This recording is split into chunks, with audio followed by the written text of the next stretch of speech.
buenos días. Reciban un cordial saludo de Rosana Laviada en nombre de todo el equipo que hace posible la mañana de Federico en el radio en este lunes 26 de julio, donde de nuevo han regresado las lluvias, las tormentas y los chubascos a buena parte del país, a buena parte de la península, y se van a quedar con nosotros durante algunas jornadas. Atención, porque hay alerta amarilla o naranja en todo el Mediterráneo por esas fuertes tormentas. En el resto de España los cielos van a estar poco nubosos o despejados, pero la realidad es que la temperatura ha bajado y bastante. Hay incluso bajadas de más de 10 grados y eso se nota en el centro peninsular, donde ahora mismo los termómetros marcan 17 grados y hoy la máxima será de 30 aquí en la capital, en Madrid. En ese eje Prado-Recoletos, desde hoy, Patrimonio de la UNESCO, Patrimonio de la Humanidad por la UNESCO, bueno, pues hoy se marcará una máxima de 30 grados, así que hará una temperatura ideal para pasearlo, para conocerlo, si es que ustedes todavía no lo han disfrutado o si están de vacaciones, porque su destino vacacional es Madrid y no han tenido ocasión de poder conocer ese eje. Desde aquí, desde luego, se lo recomendamos. Hay que decir que hoy la máxima de las máximas se va a registrar en Córdoba y en Sevilla con 36 grados que me van a permitir ustedes, pero a 26 de julio poder disfrutar en Córdoba y en Sevilla de una máxima de 36 grados es todo un lujo. La mínima en León, 10 grados. Bien, afrontamos una semana que en lo político va a ser de alta intensidad. Lo cierto es que lejos quedaron aquellos veranos en donde había que buscar las noticias debajo de las piedras porque prácticamente no existían. Ya les adelanto que esta semana va a concluir con esa conferencia de presidentes y a mitad de camino nos vamos a quedar en esa comparecencia balance del presidente del Gobierno, Pedro Sánchez, que atención, porque cada vez que habla el presidente ya saben todos ustedes que sube el pan, así que la tendremos que seguir con mucho detalle. Todo ello para desembocar la semana que viene en esas cumbres bilaterales entre las administraciones nacionales y del gobierno catalán, que seguro que dan y dejan muchos titulares.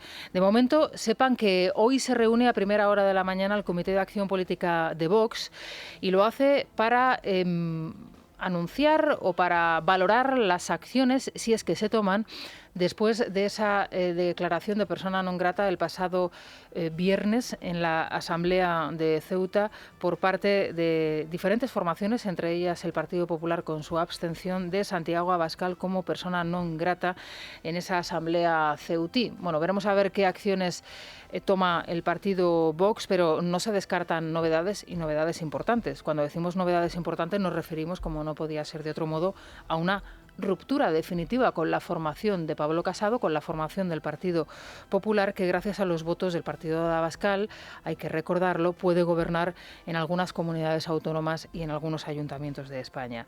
Han pasado casi 3 días desde que se produjese ese aquelarre marroquí socialista popular en Ceuta y Pablo Casado todavía no ha salido a rechazar la abstención promovida por su partido, por su grupo en Ceuta, con Juan José Vivas a la cabeza. No será por falta de oportunidades, desde luego. El presidente del Partido Popular ha tenido un fin de semana de lo más movido. El sábado estuvo en Baleares, en el congreso de su partido, y ayer en Madrid, en la concentración contra la represión y por la libertad en Cuba. Pero es que en el PP no han sacado tan siquiera a su secretario general, a Teodoro García Egea, que también ha tenido un fin de semana bastante movido, ni a su portavoz nacional, Martínez Almeida. Claro, dirán ustedes, bueno, es que ayer Almeida estaba ocupado con lo del patrimonio de la UNESCO en el entorno retiro. Vale, de acuerdo, perfecto. Bueno, ninguno de ellos ha hecho ningún tipo de declaración al respecto después de la que se organizó el pasado viernes y tras las declaraciones de Santiago Abascal diciendo y adelantando pues novedades o razones al respecto.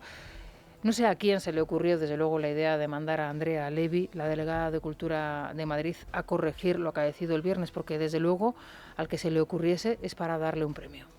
Por eso reitero que es algo deleznable y que nosotros siempre, siempre y siempre vamos a estar en contra de declarar personas non gratas, de los señalamientos y de los cordones sanitarios. Insisto, no sé a quién se le ocurrió la idea. Desconozco si para Vox es suficiente esta disculpa por boca de Andrea Levy, pero lo cierto es que en el PP va siendo hora de que se enteren que necesitan a Vox para llegar a la Moncloa. Hoy mismo lo tienen la muestra en la prensa. ABC publica una encuesta de GAT3 con un PSOE de capa caída con 101 escaños. El PP estaría en disposición de alcanzar mayoría con 139 diputados y los 37 de la formación de Abascal. Hay que decir que normalmente GAT3 suele ser bastante favorable al Partido Popular e incluso se queda bastante corto en la expectativa de voto que le da a Santiago Abascal y a Vox, donde en otras encuestas le sitúan ya en el entorno de los 50 representantes. Bueno, el caso es que los dos partidos, Partido Popular y Vox, podrían alcanzar la mayoría con 176 diputados. Por eso, de verdad, no se entiende que el presidente del PP siga guardando silencio y no haya sido, después de las ocasiones que ha tenido este fin de semana, haya tenido la oportunidad de salir y rectificar a lo que sucedió a sus compañeros después de lo sucedido el pasado viernes en esa asamblea CEUTI. Por eso, ya les digo, ese silencio al final es cómplice, ¿no?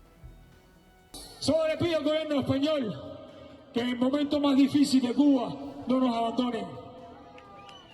Solo le pido al gobierno español que si nosotros tenemos el orgullo de decir, y vuelvo y repito, con todo el amor del mundo, vamos a la madre patria, que la madre nunca abandona a su hijo, mi gente. Que hoy en día hay mucha gente sufriendo en Cuba. Hoy en día hay muchos jóvenes sufriendo en Cuba. Bueno, pues son las palabras claras de Yotuel ayer en esa concentración. En Madrid, centenares de cubanos salieron ayer a las calles de la capital para reclamar libertad para el pueblo cubano y lo acaban de escuchar ustedes. Yotuel fue claro y preciso en sus reclamaciones al gobierno español, que sigue haciendo oídos sordos con esta cuestión como con muchas otras. Yotuel, para quienes nos estén escuchando y no sepan quién es, bueno, pues es uno de esos jóvenes, nueva generación de cubanos que tuvo que salir de la isla. Él es cantante, compositor, es una persona joven como la mayoría de las personas que han sido detenidas y muchas de las cuales continúan en paradero desconocido o están siendo sometidas a unos juicios sumarísimos en la isla y que hay que denunciar desde aquí todos y cada uno de los días.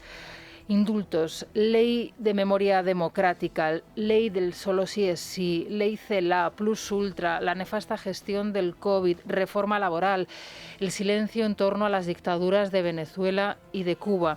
Así podríamos seguir y no acabaríamos. Fíjense cuál es la desesperación de los españoles, que preguntados por el gobierno de nuestro país respecto a otros países europeos, somos los únicos que confiamos más en las instituciones europeas que en nuestra propia administración.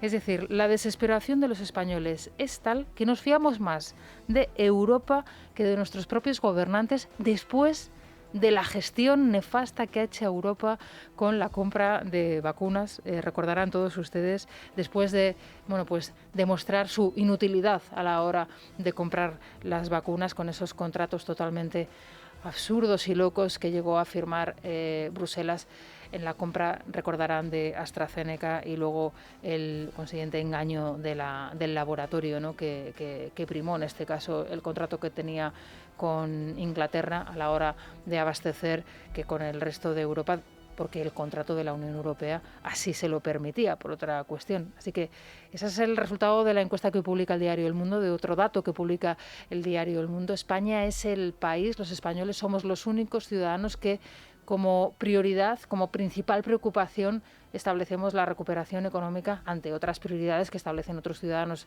europeos, como por ejemplo el cambio climático. Pero quédense con el dato.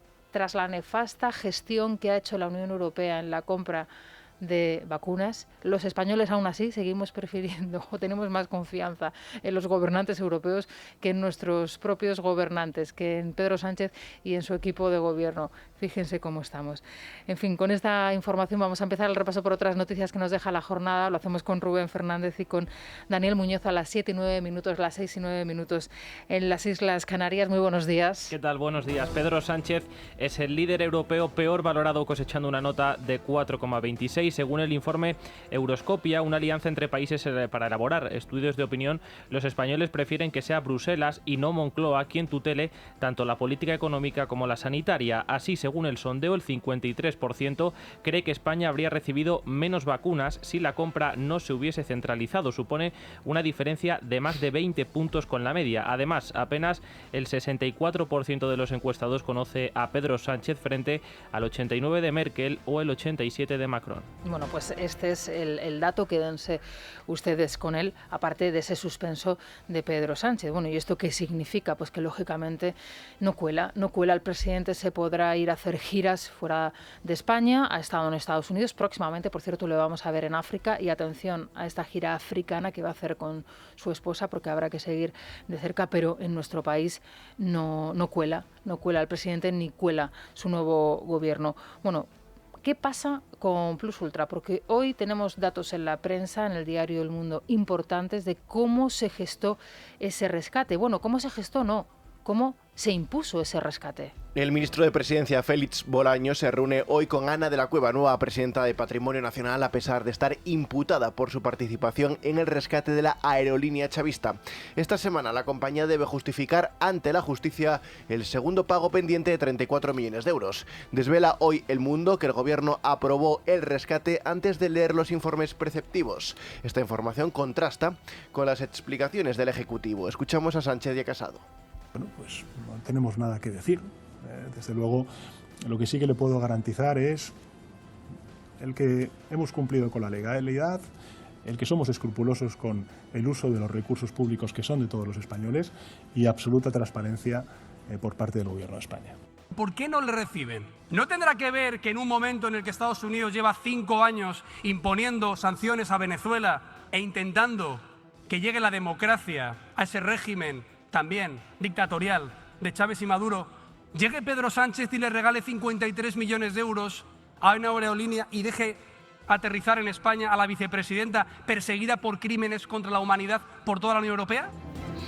Bueno, pues en esa información que hoy publica Carlos Segovia en el diario El Mundo y en donde se nos explica que el gobierno impuso ese rescate sin leer incluso los informes, me imagino que lógicamente toda esta documentación la pasarán al juzgado para que tome una decisión definitiva al respecto. Se puso un plazo para que la aerolínea justificase de alguna manera cuáles han sido esos argumentarios para su rescate y veremos a ver en qué queda. Pero las consecuencias, como abordábamos la semana pasada de este rescate de Plus Ultra, pueden ser muy, pero que muy graves para España, sobre todo la imagen que da nuestro país de cara al exterior y la imagen que da nuestro país a Bruselas de cara a la recepción de esos fondos comunitarios después de la pandemia. En cualquier caso, como les comentábamos anteriormente, el presidente del Gobierno ya se encuentra en España después de esa gira absurda, ridícula, bochornosa por los Estados Unidos, en donde se nos ha tratado de vender que el presidente del Gobierno iba a captar capital, inversiones, y lo cierto es que ha venido con los bolsillos vacíos. Sí, desde luego vuelve a Madrid para toparse con la realidad que en la capital de España continúa girando, por ejemplo, en torno a la posible caída de la dictadura cubana. Este domingo el exilio cubano se ha manifestado en las calles de Madrid para exigir al gobierno mayor implicación. Siguiendo esa concentración ha estado nuestro compañero Andrés Pelayo. Madrid vuelve a manifestarse a favor de la libertad del pueblo cubano y el fin de la represión.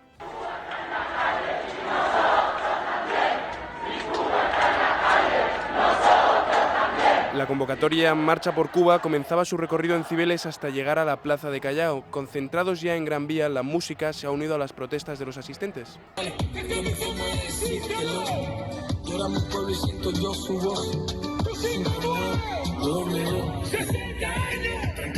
Uno de los principales promotores de estas marchas es el artista Yotuel Romero, quien ha pedido que no se olvide desde España al pueblo cubano.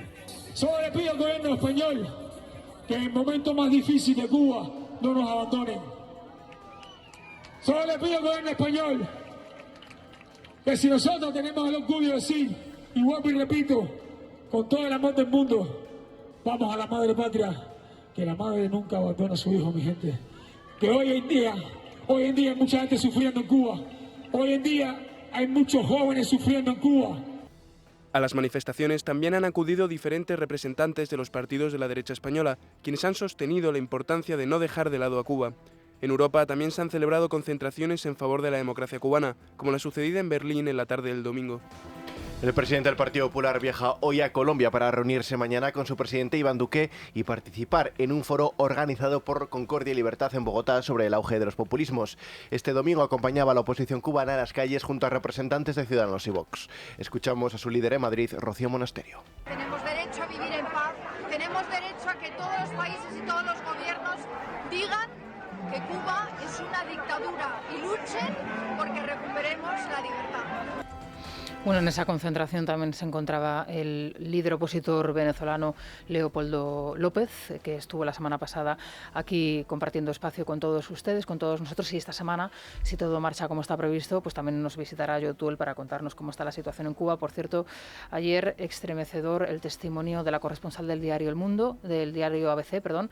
Ya saben ustedes que estuvo 4 días encarcelada. El pasado viernes el director del diario ABC nos contaba aquí, nos relataba, nos avanzaba que próximamente podríamos tener noticias de su compañera, y es verdad, así fue este fin de semana el relato estremecedor de cómo en la cárcel cubana, compartiendo espacio con mujeres muy jóvenes, muchas de ellas niñas de 15, 14, 16 años, pues eran de alguna manera torturadas tanto en lo físico como psicológicamente por parte de las autoridades cubanas, precisamente pues para conseguir ese momento de puesta en libertad, o por el contrario para de alguna manera pues seguir en la causa por la libertad en Cuba, con las consecuencias que ello tiene y que ello trae consigo. Y es que, insistimos, son centenares los cubanos que todavía no han sido localizados por sus familiares.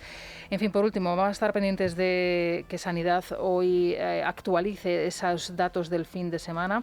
En las autonomías se siguen aplicando restricciones después de esa quinto fracaso, podríamos decir, con más restricciones. Lo cierto es que al final veremos a ver qué es lo que sucede, pero insistimos, es el momento de que nos empecemos a fijar en otras cifras, no en las de contagios, sino ya en los ingresos hospitalarios, en las personas que están pasando por las UCIs en los hospitales de España. Y lo cierto es que en algunas comunidades autónomas ya algunos centros, como por ejemplo en Cataluña, les están pidiendo a los sanitarios que no se tomen sus vacaciones estivales. Entre tanto, los ciudadanos que se mueven entre territorios no saben muy bien a qué atenerse. Asturias y Canarias esperan que los tribunales den el visto bueno al toque de queda, que ha sido denegado a Extremadura y Aragón y ya se está aplicando en Cataluña, Cantabria, Navarra o la Comunidad Valenciana. Desde este fin de semana, las islas además exigen un test negativo o la pauta de vacunación completa para entrar en locales. Las autonomías han reportado este fin de semana 31.000 nuevos contagios, una cifra que continúa siendo elevada, pero refleja una cierta estabilización. Si continúa subiendo el número de hospitalizaciones, tanto en planta como en UCI, el gobierno permanece ajeno a esta situación y presume del proceso de vacunación que continúa, enfrentándole con el proceso de vacunación. Sánchez y Enrique López, consejeros del Interior de Madrid. Más de 25 millones de españoles y españolas ya tienen la pauta completa, es decir, el 52,8% de nuestra población. Y con una sola dosis son los 30 millones de personas vacunadas, es decir, el 63,7% de la población española. Lo que sí esperamos es que el Gobierno, que lo único que tiene que hacer es lo que ha hecho hasta ahora, que es conseguir vacunas en Europa y traerlas a España. El resto ya no sé qué hagamos nosotros, haga bien su trabajo. Y sobre todo, que se plantee la posibilidad, insisto, de cumplir con las prescripciones técnicas de las vacunas. Que allá donde una vacuna establece que se puede inocular a más jóvenes de 40 años, por ejemplo, como Janssen, que se haga. Son las 7:30 de la mañana, 6:30 en Canarias. Continuar escuchando Es la Mañana de Federico en Es Radio. Hoy es lunes 26 de julio y atención porque llueve en muchas partes de nuestro país, en concreto en toda la zona del Mediterráneo, en toda el área mediterránea. Allí hoy se esperan fuertes tormentas, así que hay alerta amarilla o naranja. Mucha precaución porque ya saben lo que sucede también con estas lluvias torrenciales en determinadas épocas del año donde tampoco se prevén. Mucha precaución, por tanto. Bueno, en el resto los termómetros, lo cierto es que nos están dando una tregua. En Madrid a esta hora en el centro peninsular 17 grados, una máxima de 30 es lo que se espera y así va a continuar durante varios días. Hoy la máxima de las máximas, fíjense ustedes, 36 grados en Córdoba y en Sevilla y la mínima en León con 10 grados. Con Rubén Fernández y con Pilar Martínez vamos a contarles otras noticias que nos deja la jornada. Yo les decía a ustedes que a partir de la semana que viene comienza el plato fuerte, comienzan esas reuniones bilaterales entre el gobierno central y el gobierno catalán el mismo lunes y ayer los independentistas independentistas de nuevo le solicitaban al Ejecutivo, bueno, pues una oferta generosa, llamémosle así, que en el lenguaje independentista pues ya saben ustedes lo que significa, un referéndum y por tanto la independencia. Decía ayer la portavoz del Ejecutivo, la nueva portavoz del Ejecutivo, Isabel Rodríguez, que el Gobierno va a tratar de buscar un encaje dentro de la Constitución a las aspiraciones catalanistas. Bueno, dentro de la Constitución, ¿a qué encaje se refiere la portavoz del Ejecutivo?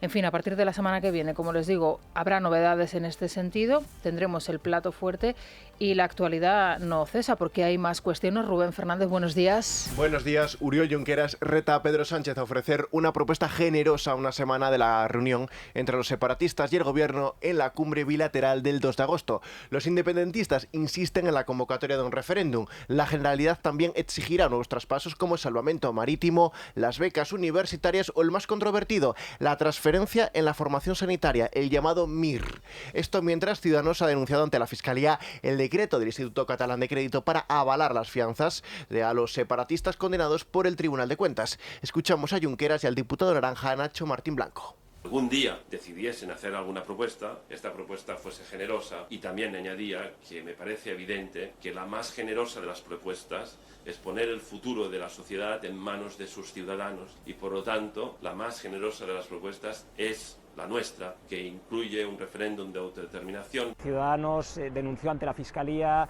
la pretensión de ese decreto del Gobierno de la Generalitat de que sea el Instituto Catalán de Finanzas el que avale las fianzas impuestas por el Tribunal de Cuentas a aquellos que malversaron dinero público, dilapidaron dinero público de todos los catalanes para llevar a cabo su golpe a la democracia del año 17. Los recursos del Supremo contra los indultos, aprobados por el Gobierno a favor de los líderes separatistas, se alargarán durante el próximo año y parte del siguiente. El estudio de los 50 recursos ralentizará la decisión hasta la primavera de 2022. Una vez presentadas todas las demandas, será el Tribunal quien estudiará la legitimación de los recurrentes. En los recursos se citan los informes contrarios a los indultos por parte de la Sala de lo Penal y la de la Fiscalía. El presidente de la Sala de lo Contencioso decidirá si se traslada la deliberación al Pleno. Claro, y dirán ustedes, bueno, es que esto no puede ser, es que los recursos no van a estar hasta la primavera del 22, al menos eso es lo que nos avanzan, como ha sucedido con el recurso al estado de alarma presentado por Vox ante el Tribunal Constitucional. Es que no puede ser que en este tipo de cuestiones se trate y se tarde en resolver tanto, porque al final, bueno, vale, ¿y de qué nos vale esto? ¿Y en qué situación estarán los golpistas el año que viene? ¿En qué situación estará España el año que viene, en el año 22, cuando se resuelvan estos recursos? En fin, es que no puede tardar tanto la justicia en pronunciarse al respecto. Atención, no dejamos Cataluña porque hoy hemos conocido esta sorprendente noticia. A esto dedican el dinero las administraciones catalanas, a esto dedica el dinero el defensor del pueblo catalán. ¿Y qué ciudadano se queja ante el defensor del pueblo catalán del defensor del pueblo catalán? Bueno, escuchen. Sí, el separatista Rafael Ribó lleva ocultando durante 15 años la construcción de una piscina ornamental junto a su despacho. El estanque decorativo fue encargado a los 2 años de ser nombrado como defensor del pueblo catalán y costó 5.400 euros públicos, según publica El Mundo. Ribó, cuyo mandato caducó en 2019, lleva 17 años en el cargo, los 2 últimos prorrogados de manera artificial. Su sueldo superior al del presidente del Gobierno, 129.000 euros. El Constitucional plantea reactivar la sentencia sobre la llamada Ley de Plazos de Zapatero, que lleva recurrida por el PP desde hace 11 años. Según publica El País, el presidente del tribunal, Juan José González Rivas, está preocupado por la demanda de varios exdiputados del PP ante el Tribunal Europeo de Derechos Humanos por el retraso que acumula la sentencia. El magistrado Andrés Ollero, exdiputado del PP y ponente de la resolución, está en contra de la reforma que hizo Zapatero. Estamos hablando de la Ley de Plazos del aborto. 11 años lleva esta situación sin resolverse en el Tribunal Constitucional. Dice Andrés Ollero que es que él tiene toda la documentación preparada, pero que todavía no se ha convocado para que se pueda exponer. 11 años y todavía no se ha planteado esta cuestión en el Tribunal Constitucional. ¿Ustedes creen que esto es posible, que a esto hay derecho? En cualquier caso, ya ven por dónde van las cuestiones. Bueno, y atención a la siguiente información que nos hace, bueno, pues fijarnos en la situación en la que se encontraba y se sigue encontrando la anterior presidenta de Radio Televisión Española. Rosa María Mateo ocultó durante los 3 años que fue administradora provisional de Radio y Televisión Española la posesión de una mansión en Boadilla del Monte. Según publicó OK Diario, en su declaración de bienes no declaró la residencia habitual y que está tasada en 1,5 millones de euros. La vivienda, situada en una zona de lujo, está enfrente de la de José Luis Moreno. Esto mientras, en una entrevista con La Vanguardia, el presidente de Radio Televisión Española, José Manuel Pérez Tornero, reconoce que superar el bajón de audiencias que les deja Mateo les llevará al menos 2 años. La 1 en estos momentos no llega ni al 9% de share. Sobre la cancelación del programa de Luis de Cintora, reconoce que tienen que gobernar para un periodismo de calidad y plural, alejado de los gritos. Más de 100 oficinas del Servicio Público de Empleo Estatal, el SEPE, han cerrado sus puertas por el cese de los interinos. Esta es una de las consecuencias de la decisión del Ministerio de Trabajo de no renovar el pasado junio los contratos de 1.500 interinos que fueron contratados durante la pandemia. Su titular, Yolanda Díaz, ha decidido no contratar tampoco este año a los refuerzos habituales en la época de verano, pese a la cantidad de ERTEs que se mantienen activos y que se tienen que seguir gestionando. Bueno, pues todo esto lo abordaremos a partir de las 9:15 de la mañana con Miguel Borra. Él es el presidente del CESIF, el sindicato mayoritario dentro de la función pública. Hablaremos de él, de esta cuestión, por supuesto también del decreto de los interinos, porque menuda hay liada con el decreto de los interinos y esa letra pequeña que todavía se desconoce, que podría ser crucial para declarar inconstitucional incluso este decreto, y que los sindicatos ya están observando y viendo con lupa porque no es lo que negociaron con el Gobierno. También se lo preguntaremos al señor Borra y, por supuesto, de esa mayor oferta de empleo público que casualmente lleva mañana al Consejo de Ministros el Ejecutivo.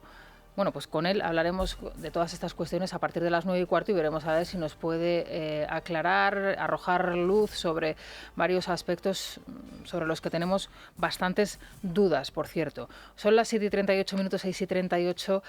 Bueno, nos vamos a la Mutua. ¿Qué nos ofreces hoy, Rubén? Oye, pues esto del verano me he dado cuenta de una cosa, que yo estoy utilizando el coche y que debería mirar lo que pago por mi seguro, porque claro, ahora con el coche las típicas vacaciones, seguro, tal, entonces utilizas mucho el coche y te das cuenta. Bueno, pues te cuento que esto es muy fácil.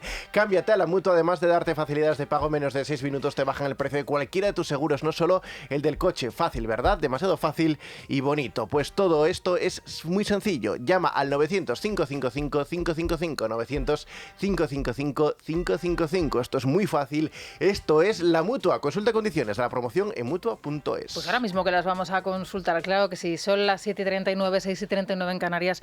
Una pausa y nos vamos con el resumen de la prensa económica. Lunes son de Rotellar y hoy nos habla de la solidaridad de Madrid, que aporta el triple que Cataluña para financiar a las regiones, vamos, que es la que más aporta, la que más recauda y la que menos se queja también, ¿no?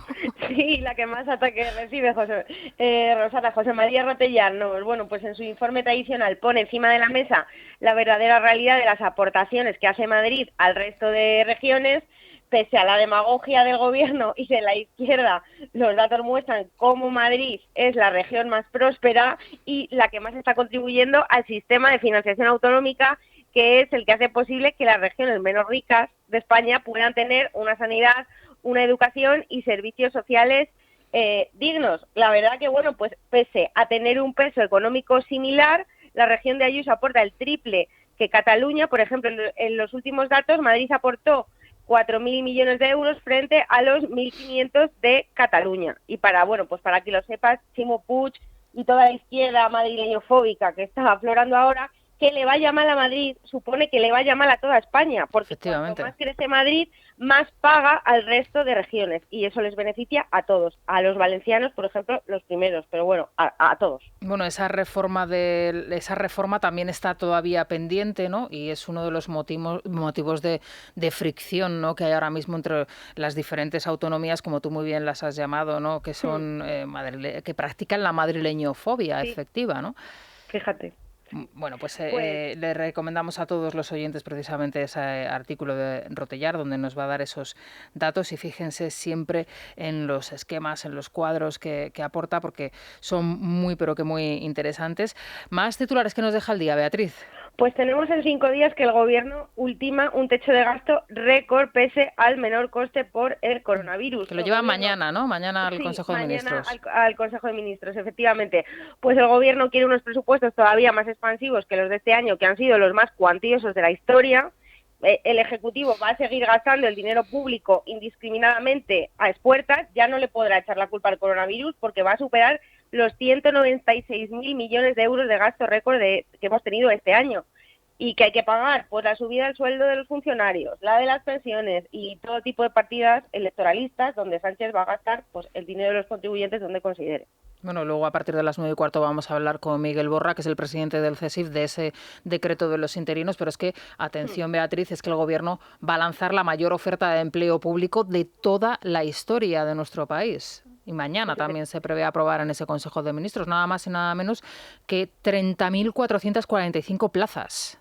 Pues efectivamente, cuando es un momento donde tenemos que intentar consolidar las cuentas públicas, fíjate, es una noticia que está muy relacionada con la que hemos comentado antes y con la que lleva El Economista hoy, de que el déficit estructural de España avanza hasta el 5,2, que es el mayor de toda Europa.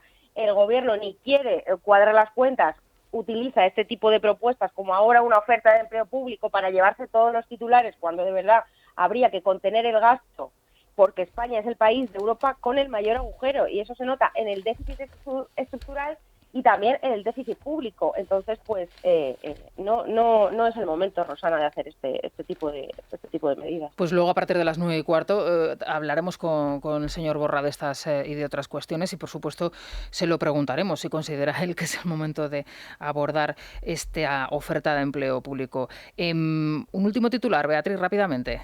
Pues Expansión ha entrevistado al presidente de Cepime, a Gerardo Cueva, y bueno, pues dice que la reforma laboral que plantea el Gobierno acabaría con las pymes, pues otro de los frentes abiertos. O sea, ni han llegado las ayudas directas, han llegado tarde, no bajan impuestos, y todas las medidas que se plantean a nivel empresa es que son perjudiciales para el negocio. Ya lo está diciendo un representante de la patronal, que es que la mayoría del tejido productivo de nuestro país pues son pymes. Bueno, pues fíjate que estábamos comentando desde primera hora de la mañana la encuesta esta europea que ha elaborado Sigma 2 y que publica hoy el diario El Mundo sobre el pensamiento de los ciudadanos europeos y en concreto de los españoles, que aparte de suspender a Sánchez, la prioridad de los españoles en este instante, en este momento, entre los europeos, es el crecimiento económico, la recuperación económica, mientras que para el resto de ciudadanos europeos que han sido preguntados es el cambio climático, ¿no? El reto climático. Fíjate qué diferencia, ¿no? Qué diferencia, claro. Cuando ya tienes tus necesidades cubiertas te puedes preocupar por el cambio climático, pero aquí en España todavía, o sea, con este panorama económico, normal que la población esté preocupada por lo que de verdad importa. Y es muy curioso, Beatriz, porque entre los países preferidos, ¿no?, para vivir, es cuando les preguntan a los españoles por el estilo de vida, dónde se instalaría usted con su familia, todos hablan de Italia, ¿no? Quizá por, bueno, pues esas raíces comunes, ese estilo de vida mediterráneo, ¿no?, que tanto nos hace parecernos a los italianos y a los portugueses en este caso. Bueno, los españoles elegimos Italia, pero a la hora de irse a trabajar, para crecer, para desarrollar la carrera profesional, para poder crecer en tu desarrollo profesional, Alemania. Alemania, claro, pues sí, pues es un buen ejemplo, la verdad que Alemania es el favorito de los españoles. Sí. Bueno, una buena decisión. Para que veas cómo está la situación en Europa. Bueno, Beatriz, muchas gracias. Te escuchamos a partir de las 9 en punto con la apertura de la bolsa. Gracias. A ti, Rosana. Hasta Gracias. Luego. Son las 7:47 de la mañana, ya hay 48 en las Islas Canarias. Ahora se van a quedar con las noticias más cercanas, las de su comunidad, y a las 8 en punto regresamos aquí en Es la Mañana de Federico con más noticias y ya nuestra tertulia hoy con Isabel San Sebastián y con Carmelo Jordá. Y como les decía, a partir de las 9:15, 9:20 20 de la mañana hablaremos con Miguel Borra, el presidente del CESIF, el sindicato mayoritario en la función pública, de esta cuestión, de esa gran oferta de empleo público que mañana llevará al Consejo de Ministros el Gobierno de España. También hablaremos, por supuesto, del decreto de los interinos, de la situación que hay ahora mismo en el SEPE, precisamente por ese despido de 1.500 interinos y que han tenido que cerrar muchas de las oficinas, y esos trámites de los ERTEs pues se han tenido en muchas ocasiones que paralizar. En unos instantes, aquí en Es la Mañana de Federico, en Es Radio. Libertad Digital Televisión sigue creciendo. Ya puedes vernos en nuestras nuevas demarcaciones de Alcobendas, Alcalá de Henares, Fuenlabrada y Collado Villalba. Y por supuesto, en Madrid. Si aún no nos ve, resintonice su televisor y podrá disfrutar de todo nuestro contenido. Programas exclusivos, tertulias, cine, ocio. No lo dude. Empiece a disfrutar de una televisión diferente.